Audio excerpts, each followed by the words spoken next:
L'enjeu d'émancipation donc des communs est au cœur de la journée. Mais avant de démarrer les discussions qui vont porter sur justement comment appréhender les verrous qui aujourd'hui empêchent l'émancipation des communs et sur les territoires, nous voulions, avec Alice Meurice qui est ici et Olivier Chavanon, planter un petit peu le décor parce qu'il est possible que vous ne soyez pas tous au fait précisément du sujet du jour.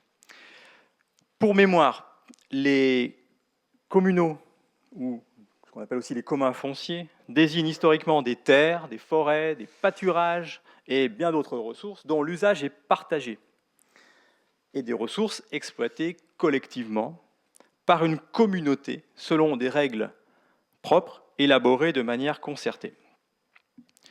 Aux droits d'usage collectif font écho des devoirs d'entretien. En tout cas, au moins depuis le Moyen-Âge, les communaux ont assuré la subsistance des populations, ils ont structuré la vie sociale, ils ont rendu des services écosystémiques et façonné nos paysages. Aujourd'hui, notre ambition est claire. Il s'agit de mettre en lumière un mode collectif de propriété, d'utilisation, de gestion et de transmission des ressources naturelles ou bâties, encore trop méconnues, mais qui peut jouer un rôle éminent vis-à-vis des crises sociales, démocratiques ou écologiques. Il vous a été remis aussi à l'accueil une brochure qui explique le travail mené plus finement par la chaire Valcom.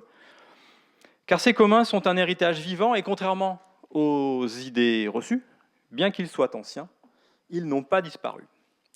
On en retrouve sous des formes et des dénominations diverses selon les régions. Vous en connaissez peut-être: consortage, section de communes, bourgeoisie, caillolard, marais, prud'homies de pêche. Les seules sections de communes représentent encore plus de 30 000 unités en France, ce qui couvre en superficie cumulée une superficie supérieure à un pays comme le Luxembourg. C'est dire. Ces systèmes, souvent discrets, rassemblent des dizaines de milliers d'ayants droit qui continuent de gérer bénévolement ces patrimoines et ressources. Mais leur existence souligne un paradoxe politique et social. En effet, malgré leurs vertus, ces communs, ces communaux, sont souvent ignorés, voire menacés. Depuis plusieurs décennies, la tendance dominante a été de les réduire ou de les supprimer. Des pans entiers de l'identité et de l'histoire rurale ont ainsi été rayés de la carte dans une indifférence quasi générale. Par exemple, plusieurs lois, notamment celle du 27 mai 2013, sous couvert de modernisation, ont cherché à dissoudre les sections de communes.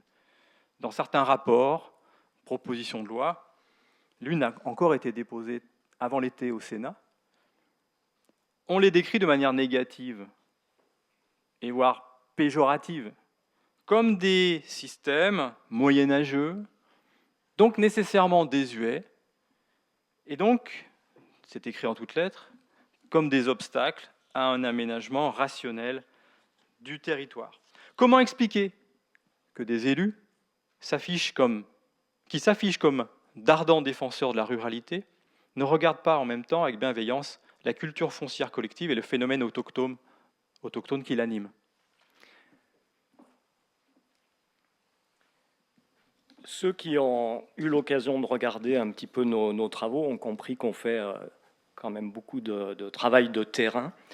Et depuis le début, en 2018, on constate combien le paradoxe que vient d'évoquer Jean-François à propos des communs fonciers pèse sur les vies ordinaires. D'un côté, on célèbre la France des territoires, l'attachement aux campagnes, mais de l'autre, on affaiblit des institutions sociales qui ont su fabriquer sur le temps long une culture de la responsabilité partagée, qui ont su tisser tout un ensemble de savoirs ancrés, de savoirs situés, de pratiques.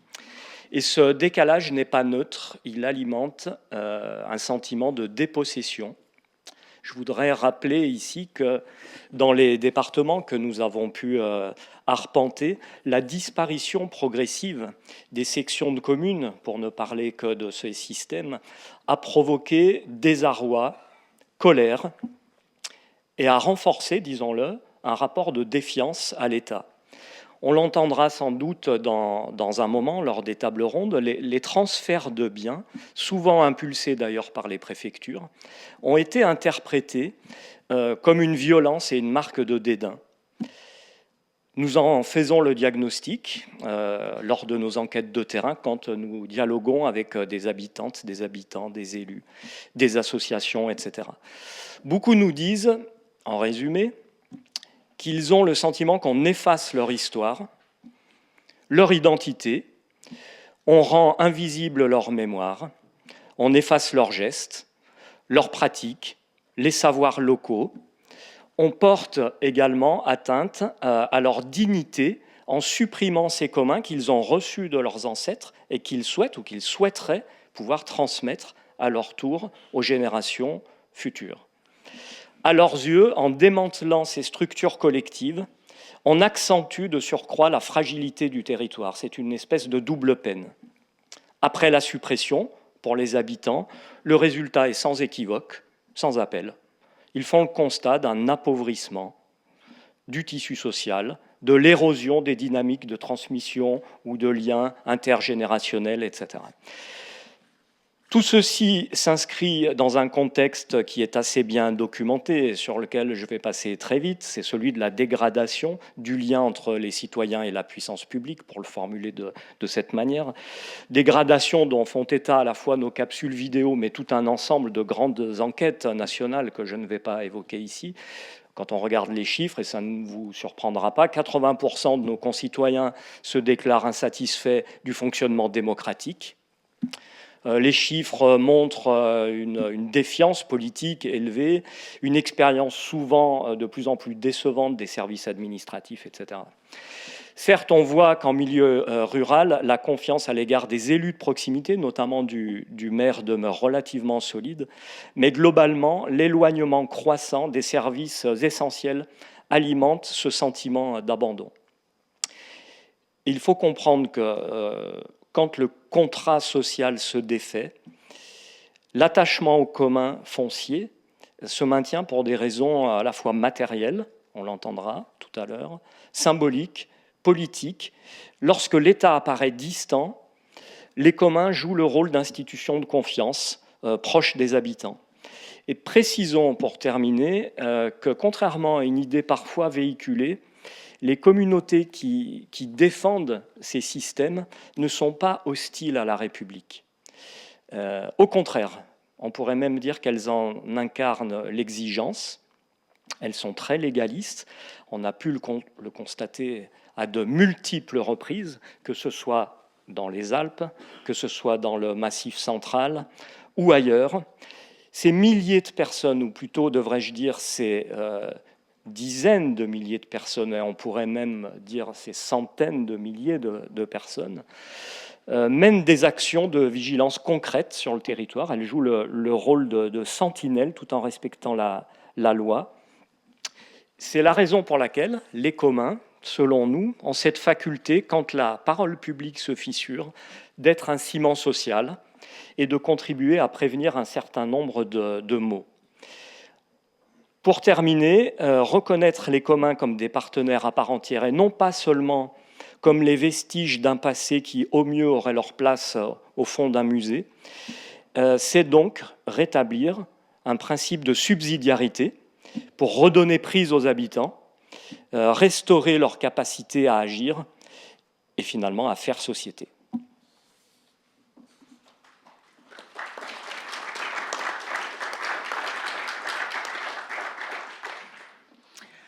Les travaux de la chaire que nous portons à votre connaissance aujourd'hui croisent des points de vue diversifiés autour de cette question majeure qui est l'habitabilité de ces territoires ruraux pour hier, pour aujourd'hui et pour demain. Ces travaux font appel à plusieurs disciplines de recherche, de l'agronomie, de l'écologie, de la sociologie, de l'anthropologie, de l'économie, du droit et à l'approche transversale de la Convention européenne des paysages.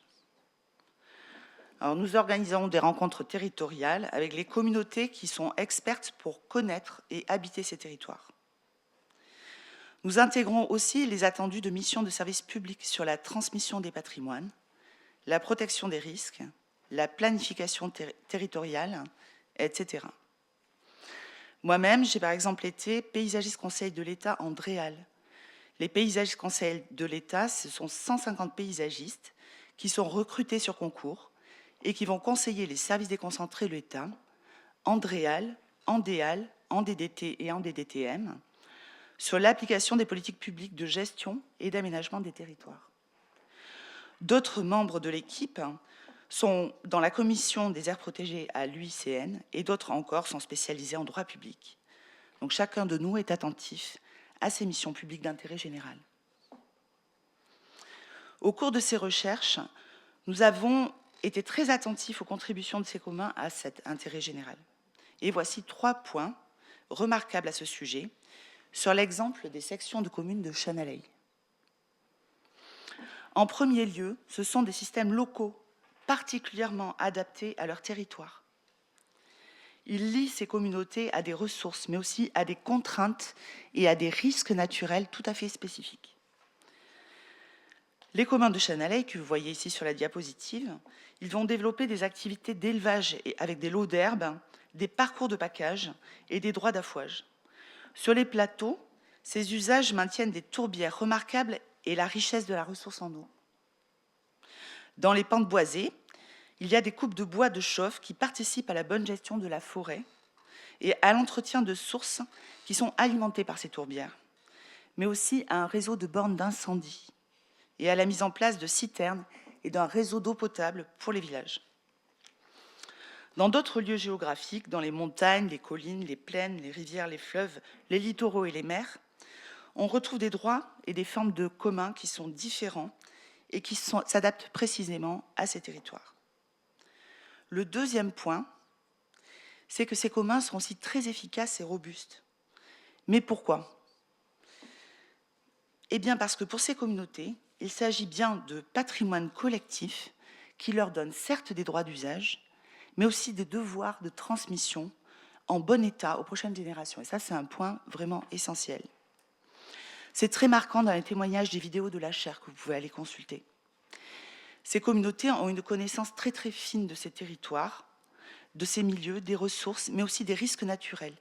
Et il y a une proximité, une réactivité, une robustesse qui rendent ces actions particulièrement efficaces pour ces patrimoines naturels, entre guillemets, parce que vous voyez bien qu'il y a des communautés habitantes qui sont fortement impliquées dans la protection, dans la gestion et dans la transmission de ces socio-écosystèmes. Le troisième et dernier point, c'est le lien de ces communs avec les services d'intérêt général qu'ils rendent. Par ces droits d'usage et devoirs de transmission, ces communautés génèrent des services socio-écosystémiques qui contribuent aux missions publiques. Le commun de Chanalei, il va participer au maintien des tourbières d'altitude riches en biodiversité et en eau. C'est un patrimoine remarquable qui est identifié par des ZNIEF, des zones naturelles d'intérêt faunistique et floristique, des réserves naturelles, des trames vertes et bleues. Il est aussi un gros contributeur à la protection contre les incendies. Et il protège les forêts, mais aussi à la gestion sobre de la ressource en eau potable pour les villages, au maintien et à la vie des paysages UNESCO sur les chemins de Saint-Jacques-de-Compostelle. Ailleurs, d'autres communs aident au rechargement de nappes d'eau potable pour des milliers d'habitants. Certains stockent des eaux pluviales et contribuent à éviter des inondations pour des villes en aval. D'autres vont contribuer à tenir des traits de côte ou à protéger des stocks de poissons. Ces communautés, qui sont souvent petites, génèrent des services pour des territoires parfois très étendus. Et elles contribuent à des missions d'intérêt général, des services publics et de l'État.